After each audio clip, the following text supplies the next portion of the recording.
The University of Kentucky is considered one of the best basketball schools in the country. Every year, the school brings in top recruits from all over the country. The school is known for its one-and-done players. One-and-done means players who play 1 year in college and then leave for the pros. This is a pointless rule that should not be in existence. It should not be allowed because some players are ready for the NBA straight out of high school, players lose potential money, and some players end up hurting themselves in that 1 year span. In high school, LeBron is ranked number 1 in the country for basketball. As a freshman in high school, LeBron was averaging around 18 points per game. For a freshman, these are unheard numbers that you usually see from a junior or senior. LeBron's freshman year, he led his team to a state championship. He also led his team to a state championship in his sophomore year. LeBron was the first ever sophomore to be selected to the USA Today All-American team. By LeBron's junior year, he was named Gatorade Player of the Year. During his junior year, he was the first high school player in over 30 years to be put on the cover of Sports Illustrated. From all these accolades, it's easy to tell that LeBron was ready to be in the NBA.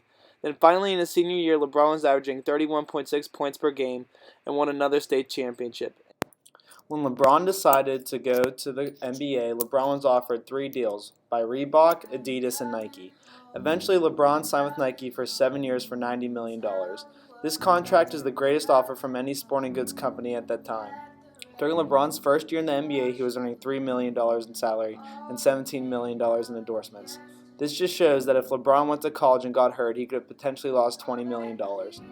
And this was all before LeBron was able to play in any sort of NBA game. Nothing like this has been done since Jordan. LeBron's contract was definitely worth a lot more. LeBron also signed a contract with Upper Deck, a trading card company.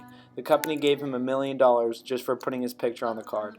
This just shows how good LeBron was at the time and didn't need to go to college. As of now, LeBron's shoes make Nike $340 million a year.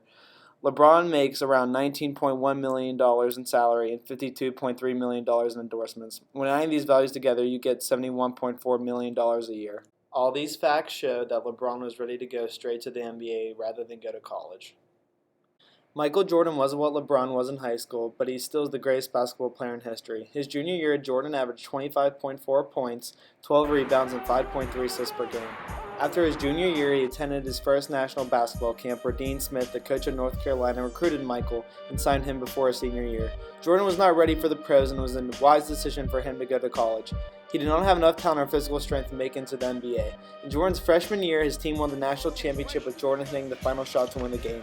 That year, he averaged 13.8 points per game, a very average number of points, but still not NBA caliber. He later stays for 2 more years of college where he now averages 20 points per game and received the National Player of the Year.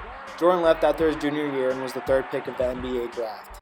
Jordan initially had 2 offers for shoe endorsements, one being from Converse and the other being from Nike. Jordan eventually signed with Nike. He received the biggest shoe contract ever from any company. Nike offered him $500,000 a year for 5 years.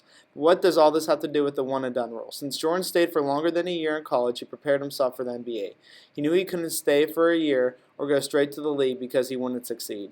This just shows that the one-and-done rule is not helping the players but only hurting them. Last year, the Jordan brand earned $2.6 billion in revenue. Jordan receives about $100 million a year, and he's not even playing basketball anymore. This just shows that if you stay in college longer, it can help your game and could possibly earn you more money in the long run if you're not ready to go straight out of high school. Nerlens Noel was a potential number 1 draft pick when he was in high school, but since the one-and-done rule was in effect, he had to choose school. Nerlens Noel chose Kentucky. Kentucky is famous for their one-and-done athletes. For example, John Wall, DeMarcus Cousins, and Karl Towns. During the middle of the season, Noel tore his ACL and was out for the remainder of the year. This is what's wrong with the one-and-done rule. Athletes like Noel who are ready for the NBA should be able to go straight to the league. That injury to his knee cost him more than $1 million if you look at the bigger picture. With him missing his first season in the NBA, he lost experience, plus possible endorsement deals.